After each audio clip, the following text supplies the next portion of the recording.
చాలా మంది పేషెంట్స్ నోటి పుండు కంప్లైంట్ తో వస్తుంటారు, అంటే మౌత్ అల్సర్స్. దీనికి కామన్ కాజెస్ అంటే కారణాలు ఏంటంటే స్ట్రెస్ ఉండడం, నిద్ర తక్కువగా పోవడం, విటమిన్ డెఫిషియన్సీలు like B12 deficiency, folate deficiency, iron deficiency, crash diets చేయడం, పూర్ న్యూట్రిషన్ తీసుకోవడం, హార్మోనల్ చేంజెస్, ఉమెన్ లో ఒక్కొక్కసారి హార్మోనల్ చేంజెస్, ఆల్కహాల్ ఎక్కువగా తాగడం, కారం ఎక్కువగా తినడం, వెరీ స్పైసీ ఫుడ్స్ తినడం, సిట్రస్ ఫుడ్స్, కొన్ని సిట్రస్ ఫుడ్స్ మనకు తెలుసు కదా, లైక్ పైనాపిల్ జ్యూస్ కానీ ఇలాంటివి తీసుకున్న వెంటనే కూడా ఒక్కొక్కసారి మౌత్ అల్సర్స్ రావచ్చు.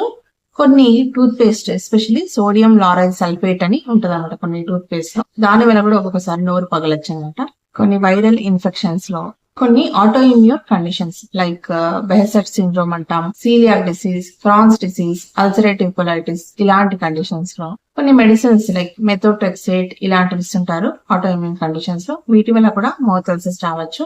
మౌత్ అల్సర్స్ తో పాటు మీకు హై ఫీవర్ ఉండి, వెయిట్ లాస్ జరిగి, డయేరియా ఉండి ఇలాంటి ఉన్నప్పుడు జాగ్రత్తగా ఉండాలి. సో నోటి పుండు వచ్చినప్పుడు 1-2 రోజుల్లో తగ్గితే పర్వాలేదు, తగ్గకపోతే వెంటనే డాక్టర్ ని కలవాలి.